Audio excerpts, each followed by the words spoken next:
आइए नहीं अब कुछ कहो। अच्छा खड़ा हो जाए। यू आर स्टोनम इतने देर से खड़े होके गा रहे थे जब ऐसे हम बैठ गए।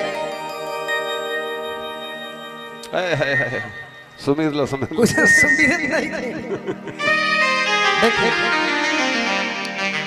हम आज के डेट में यूट्यूब को बड़ा ध्यान देला। सही बात बा। तो यूट्यूब अगर आज के कोनो भी प्रोग्राम होला तो सबसे पहले यूट्यूब पर चढ़े। तो कलाकार के भी दायित्व बनता कि हर मंच पर जाए। ठीक बा अगर हर गाना के फरमाइश आई पूरा कर दो बाकी कुछ ना कुछ अलग करे के चाहिए। सही बात बा। ना तो श्रोता भी अंसार चले कि बे उहे न फेर होई। एक ही गाना एक ही बतिया। अच्छी बात है आपने कमेंट पढ़ लिया है। नहीं नहीं हमको खुद रात भर एक रात नहीं 50 रात हमरा के कहो। अब 50 गो अलग अलग प्रोग्राम में ले चलो। सही बात बा। 50 जगह अलग अलग गाना सुने के सब अपने अलग अलग थिंकिंग है। एक बार हम आग्रह करते नहीं कि खाना रहो सब खा ली। हां राहुल भैया के दरबार में आई बनी अरे सब भूखे चल जाई तो ये अच्छा बात नहीं। जाई मनोज जी खाना खा ली। कुछ एगो नया गीत हमार बड़ू है उहे सुनाई तनी। किरण के पहिला होया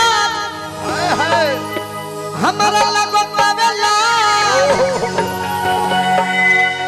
ई निशा कहीं है अगर जगह से बियाह हो हमरा खातिर ना। निशा के जगह से बियाह भइल बा। होई ठीक हो गइल है।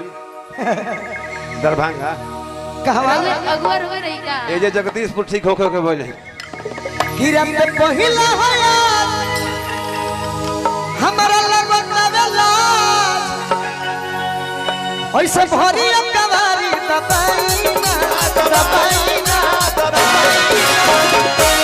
कनिसा कही है दीपचंदी बा ए राजा जी दिया खुदा के रौना ए राजा जी दिया खुदा के रौना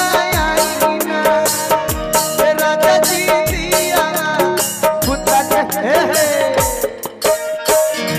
का करता रे ऐसे भी मेरा नाम निशा है। निशा का मतलब अंधेरा होता है, नशा होता है। तो मैं ये कभी बोलूंगी नहीं क्योंकि मुझे ऐसे भी अंधेरे से बड़ा डर लगता है। मैं रोशनी में ही रहना पसंद करती हूँ तो मैं कभी बोलूंगी नहीं। एक और माइक होके तो ना नहीं खे इहो भाई रुपए के हिसाब से चल जैसन किरण तक हां कम मिले त तहां दुए को माइक लेके जाता वैसे मिलत। भगवान का है अपना हमरा के दिमाग में देले बड़े कि हम जगह को सब बतिए। ये से भाई को थिंकिंग कर लानु घरे जाके। किरण ते पहिला होया हमरा लगन ऐसे भरी कवारी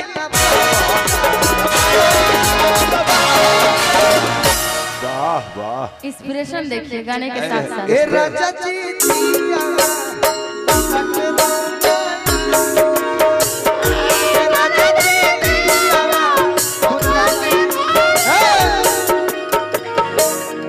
तब जब बियाह होके जई है नु भाई। हां अरे कहलो कि हां हां तो लोग के लफुआ लेके हलो करना है हम ना बता कैसे कहिए कोई जाला हां हाला करो ना साफ लफुआ में गिनती। तब जब मांगे अंकल जी निशा बियाह होके जई है तो कही है एक लाइन कहत नहीं गुर हाथी ये करिएगा। ओकरा बाद नहीं जानते हैं हम उनके लिए कहेंगे जो अगुआ होंगे हमारे। अगुआ तारे जे बैठल बोले का तार मनोज जी है अगुआ बड़े।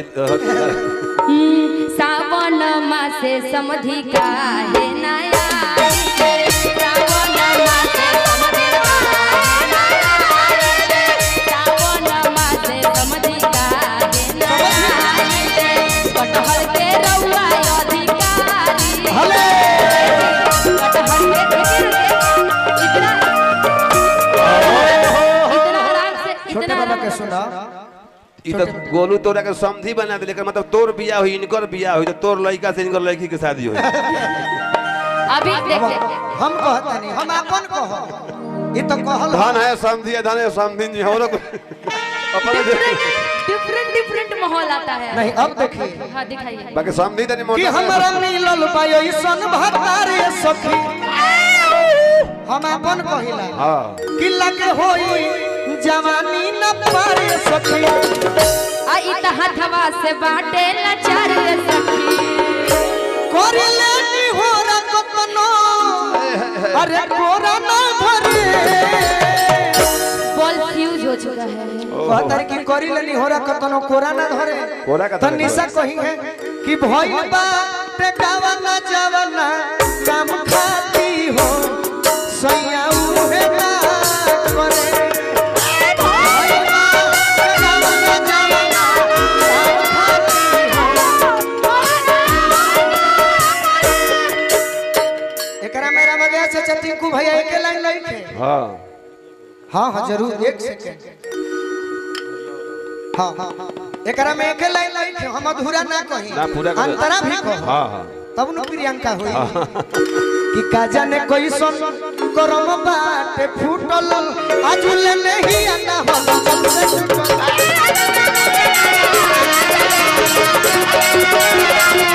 का जाने कोई सन करम बाटे फूटल आजुले नहीं आना बोलू जी से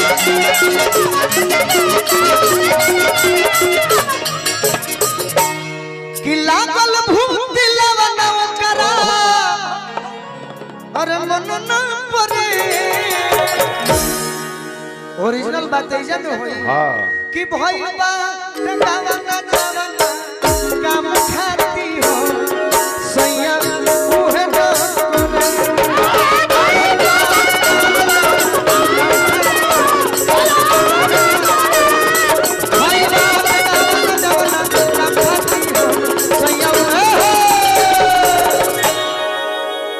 अब हे माई राहुल भैया पास आशीर्वाद दी हो राहुल भैया के हमरो उम्र लाग जाए आ राहुल भैया हमारे विजयी होकस का करेगा वोट के दिन चला हमनी हो बहुत बहुत धन्यवाद ना